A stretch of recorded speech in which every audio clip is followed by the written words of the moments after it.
আসসালামু আলাইকুম। অতসী ক্রিয়েশনে সবাইকে স্বাগত জানাই। আজ আমি পাকা কদবেলের ভীষণ মজার একটা আচারের রেসিপি দেখাবো।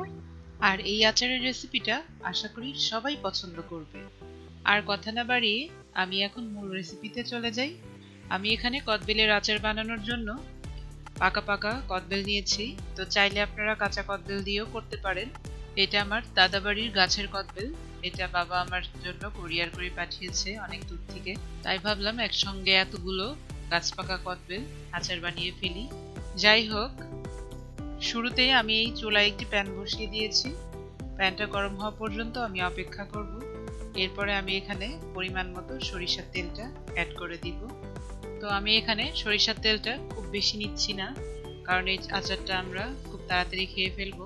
এই জন্য আমরা সরিষার তেলটা একটু কম ইউজ করছি। তো এবারে আমার তেলটা গরম হওয়া পর্যন্ত অপেক্ষা করব। তারপরে আমি এখানে যে মশলাগুলো নিয়েছি, এটা হচ্ছে মরিচের গুঁড়ো, আস্ত মরিচ আর গোলমরিচ, রসুন কুচি আর কালো সরিষা বাটা। তো এগুলো চাইলে আমি বেটেও নিতে পারতাম।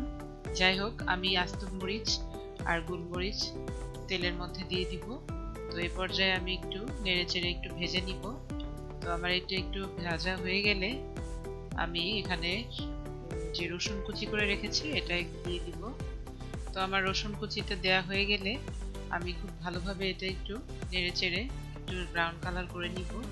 তো এরপরে আমি যে কাজটি করব সেটা হচ্ছে আমার এখানে যে কালো সরিষা বাটা, এটা তারপরে আমি অ্যাড করে দিব। তো সরিষা বাটা দেওয়ার পরে আমি এখানে যে মরিচের গুঁড়োটা রেখেছি সেটাও আমি এখানে একটু দিব। তো চাইলে আপনারা একটু ঝাল কমিয়ে বাড়িয়ে দিতে পারেন। যেহেতু আমার বাচ্চা খাবে, তো আমি এই জন্য একটু ঝালটা কমিয়ে দিচ্ছি। তো যাই হোক, আমি খুব ভালোভাবে মশলাগুলোকে একটু নেড়ে চেড়ে ভাজতে থাকবো। এখানে কালো সরিষা বাটা দেওয়ার কারণে আমি মশলাটাকে একটু সময় নিয়ে কষাবো। এতে করে কালো সরিষা বাটা থেকে যে একটা কাঁচা গন্ধ সেটা থাকবে না। তো যাই হোক, এরপর আমি এখানে পরিমাণ মতো চিনিটা অ্যাড করে দিব। চাইলে এটা কদবেল দেওয়ার পরেও আমি দিতে পারতাম, তো আমি আগেই দিয়ে দিলাম। তো এই পর্যায়ে আমি খুব ভালোভাবে একটু নেড়ে চেড়ে মিশিয়ে নিব। তো এরপরে আমি এখানে যে কদবেলগুলো আমি ভেঙে রেখেছিলাম, তো এই পাকা কদবেলগুলো আমি এখানে অ্যাড করে দিব। তো দেখতে পাচ্ছেন আমার কদবেলগুলো কিন্তু অনেক পাকা, একদম কালো হয়ে গিয়েছে। তো এই পাকা কদবেলের আচারটা কিন্তু দেখতে খুব কালো হয়, কালারটা হয়তো অতটা সুন্দর আসে না, কিন্তু খেতে ভীষণ মজা হয়। আর আমি কিন্তু এখানে এই কদবেলগুলো একদম আস্তই রেখেছি, কারণ এটা যেহেতু পাকা, তো এটা চামচ দিয়ে একটু নাড়াচাড়া করলেই এটা ভেঙে যাবে। কাজে আমি এটা কিন্তু একদম আস্ত রেখেছিলাম।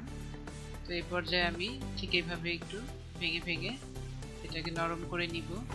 চাইলে আপনারা আগে থেকে একটু হাত দিয়ে মেখেও রাখতে পারেন, এতে করে সুবিধাটা হবে, চামচ দিয়ে এত নাড়াচাড়া করতে হবে না। যাই হোক, আমি খুব ভালোভাবে একটু চামচ দিয়ে উল্টে পাল্টে নেড়ে চেড়ে নিব। তো এরপরে আমি এখানে যেটা দিব বিট লবণ। তো অবশ্যই বিট লবণটা দিলে টেস্টটা ভালো হয়। তো আমি বিট লবণটা পরিমাণ মতো দিয়ে দিলাম। তো এরপরে আমি এখানে পরিমাণ মতো লবণও দিয়ে দিচ্ছি। তো আমার লবণ দেওয়া হয়ে গেলে আমি খুব ভালোভাবে উল্টে পাল্টে মিক্স করব। তো এইভাবে আমি ভালোভাবে একটু মিক্স করতে থাকবো।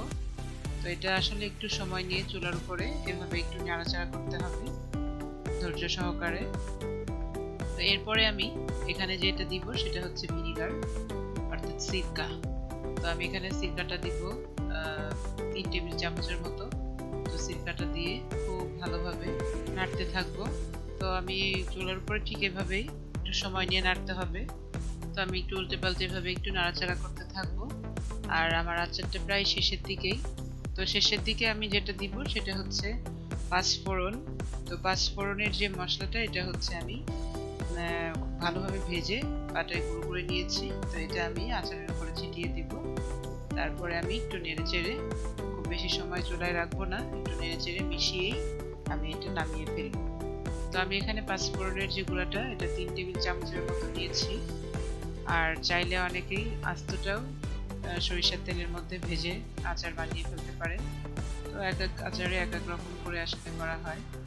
যাই হোক, আমার আচার বানানো কিন্তু হয়ে গিয়েছে, দেখতেই পাচ্ছেন। তো আমি আচারটা একটা প্লেটে ঢেলে নিয়েছি। তো আমি এই আচারটা একটু রোদে শুকাবো, এই জন্য আমি প্লেটে এভাবে দিয়েছি। তো এই আচারটা যদি অনেক দিনের জন্য কেউ সংরক্ষণ করতে চান, তো সেক্ষেত্রে অবশ্যই সরিষার তেলটা একটু বেশি করে দিতে হবে। এতে করে আচারের টেস্টটাও সুন্দর হবে আর দেখতেও ভালো লাগবে, আচারটা অনেকদিন ভালো থাকবে। আমি কদবেলের আচারটা মাত্র কয়েক ঘন্টা রোদে দিয়েছিলাম। তো আচারটা ঠিক এরকম কালার এসে গেছে। তো এখন কিন্তু উপরটা একদমই ড্রাই, ভেতরটা একটু নরম আছে। তো আচারটা খেতে অসম্ভব মজা হয়েছে, অবশ্যই একবার হলে ট্রাই করবেন। যে কোনো আচারই যদি রোদে শুকানো হয় সেক্ষেত্রে আচারের টেস্ট 3 গুণ বেড়ে যায়। তো যাই হোক, সবাই ভালো থাকবেন, আজ এই পর্যন্তই। আল্লাহ হাফেজ।